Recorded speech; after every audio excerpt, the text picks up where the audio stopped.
Din Djarin is the face or the helmet of The Mandalorian, but recently fans are starting to wonder if that's still the case. Brace yourselves, because there is compelling evidence to show he's moving away from Din Djarin if it hasn't already. Then you are a Mandalorian no more. Some of you are going to hate the idea and some of you are going to love it. This is the way.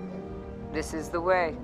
We'll kick things off with what's actually changed to spark this conversation, why it looks to be going in this direction, and where the story is going to end up when it's all said and done. Let's start by taking it back to the beginning, season 1 of The Mandalorian, where the transition could have actually started. We pick up with Din Djarin, the character we believe the title The Mandalorian is based around. Now, he's a bounty hunter in the galaxy, just trying to make his way in Boba Fett fashion. But what this actually does, it sets up the story that we're still in now. We get a basic grasp of the Mandalorian life post episode 6, their planet is destroyed. We learn about their culture, their creed, their beliefs, their way. We learn how they're affected by the Empire in the years following episode 6. And we're also introduced to Grogu, and at that point the internet completely blew up. Toy shops couldn't get enough of the little green guy. The Mandalorian is now on the map. But in this season we also met other Mandalorians, which shows us that there's more of them than we originally believed. We get a hint of Boba Fett, which shows us how bold the show's going to be going forwards. And then season 2 just expanded on Din and Grogu's journey. We also got a proper reintroduction to Boba Fett, and we met other significant Mandos, including Bo-Katan, first time in live action as well. And to be honest, Din does spend a lot of time with Bo-Katan, which really could have foreshadowed where we're going in season 3. We also met Ahsoka, which sets up the larger story in the galaxy, which of course all ties in together with The Mandalorian. And then of course we met Luke Skywalker, which just sent the internet into a massive frenzy, and if you wasn't talking about The Mandalorian before then, you certainly were at that point. Then we get the Book of Boba Fett. Now this one is a hit or miss with fans depending on where you sit on it, but what it did was it established where Boba is now. It answered our 40-year-old question, but it also strengthens the connection between the characters. It strengthens the connection between Boba Fett and Din Djarin, where he helped him out and he didn't want any payment for it. That really sets the tone for them generally being friends, which will serve both their stories going forwards.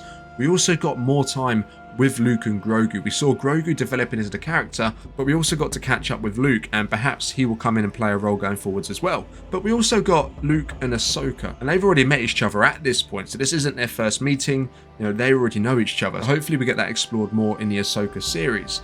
But I mean, love or hate the Book of Boba Fett, it does strengthen the foundations for the bigger story. It makes it more believable for these characters to continue interacting now they've had multiple interactions in the first place. The main focus of this season, you can say, has been Din Djarin, Bo-Katan and Grogu to a degree. And what it does is it sets up Mando's redemption story. That's what we all believe we were going to see from the trailers, and that was actually resolved in episode 2. Bo, on the other hand, in season 3, goes on to become a hero, where Din Djarin really doesn't have any real development at this time. Bo-Katan literally goes from zero to hero. Now, at the start of the season, we see her with nothing. Her forces are melted away when she didn't return to them with the Darksaber. But then she goes on to rescue Din Djarin twice this season, taking the total number of times she's rescued Din Djarin since they met to 4. But while doing so, she also witnesses the Mythosaur. Now this is a huge reveal, a Mythosaur being the mythical creature that is said if you can tame and ride a Mythosaur, you really should be ruling Mandalore. Bo-Katan witnesses that creature, which is said to have been extinct for a very, very long time. After that, she then loses her home, so she gets another hit. This is all growing Bo as a character. Beforehand, we see her as someone who really wants to rule Mandalore, but now she's really growing into a hero. She goes with Din Djarin, she joins the Children of the Watch, a group that you couldn't really ever see her joining beforehand, and she instantly becomes a hero within the group. She's accepted in immediately, which does take her by surprise, considering her forces left her when she didn't have the Darksaber and had nothing to offer. The Children of the Watch took her in with open arms, providing she keeps her helmet on. And she also wins over potential adversaries that could have cropped up in the future, like Paz Vizsla, by helping rescue his son. She fulfilled the highest honour of the Creed by doing so. Now she also takes on a nurturing role with Grogu. Their bond really grows throughout this season. And in episode 4, the actual show opens with Bo-Katan. It continues with Bo-Katan leading the rescue. Now Din Djarin is there in the background pretty much, and the episode closes with Bo-Katan dropping a big reveal to the armourer. So episode 4 of season 3 is really where we saw that first shift in The Mandalorian, with an episode being based around another character more so than it is Din Djarin. That's never really happened before in The Mandalorian. Of course it has in the Book of Boba Fett to an extreme extent. I think we can all agree during season 3 of The Mandalorian, Bo-Katan has had a much richer story, more character development Then Din Djarin. Do you remember back when we was getting the Din Djarin flashbacks to when he was a foundling? They were really growing his story at that point in time. But now they've actually switched over to Bo. Now you probably ask yourself, why is this changing? The Mandalorian was a hit season 1 and 2. Why would they change something that's clearly working? Well, I've actually always believed The Mandalorian wasn't just about Din Djarin. When you think about it, let's look at other names of Star Wars projects that have a set meaning behind them, but it's not totally clear, and it could also mean something else if you wanted it to. The Phantom Menace means Palpatine, but at face value you'd think Maul. A New Hope means Luke, but in hindsight, looking back now, it could also mean Leia as well. Return of the Jedi means Anakin returning to the light. At face value, the Jedi Order returning. The Last Jedi, you'd think that would be Luke, but it turns out the movie finishes with Rey as the Last Jedi. The Rise of Skywalker, well, I'll leave that one with you guys to decide, but the point is, Star Wars is very much a... The Mandalorian is no different. If anything, it would actually be honouring something of a Star Wars tradition in doing so. See, The Last Jedi is the best example of a title in the story, meaning one character at the start and then finishing with another. That could very much be what they're doing with The Mandalorian. My take, though, is The Mandalorian was never about Din, it was about Mandalorians and their story. Now, not following your regular Joe Mandalorian in the background, because you get a few of them in Season 3, but a selection of main characters. You got your feet under the table, you got comfortable with Din Djarin, you got familiar with the world that we're in at the moment, and then he introduces us to other characters which stem into their own story. Boba, Ahsoka, possibly more. I mean, he's even set up Skeleton Crew with the pirates. They're said to be the antagonists of that series, which may ultimately lead to Thrawn, which also then ties into Ahsoka's story. You see how it's all a big connected spiderweb at this point in time?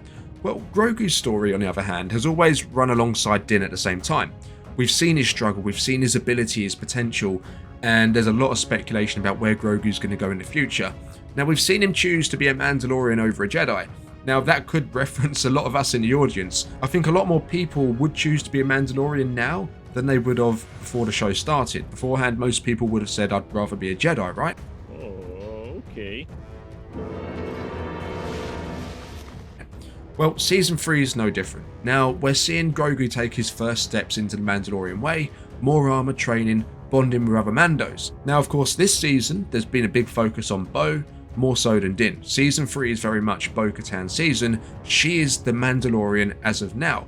The show focuses on her mostly, with Grogu's development running alongside her. And as I say, we haven't really had much development for Din Djarin at this point. Now, I wouldn't be surprised if Season 4 focuses on another Mandalorian, or even focuses on Grogu himself. Maybe Grogu's development in Season 3 is setting him up and teeing him up to be the main character of Season 4. Now, of course, this doesn't mean Din's going to disappear. I don't believe that at all. He will still be the face of the Mandalorian. Season 4 rolls around, it will still be that same shiny helmet on the poster, I'm sure of that, alongside Grogu. But as their story continues, the title of the show will also mean other Mandalorians that come in and take the limelight for a while. You see, The Mandalorian is a collection of characters, not just one. The Mandalorians are stronger together. And maybe The Mandalorian will stem spin-off shows for Bo-Katan in the future, who knows? Or I could be completely wrong and Din Djarin literally gets killed off at the end of Season 3, and then it's Grogu and Bo-Katan here on out, I guess. Do you think Din Djarin is the Mandalorian, or do you think it's meant to mean more than one character? Let me know in the comments, subscribe if you want to hear more out-the-box Star Wars takes, and leave a like if you enjoyed today's video. I'll see you in the next one. This is The Way.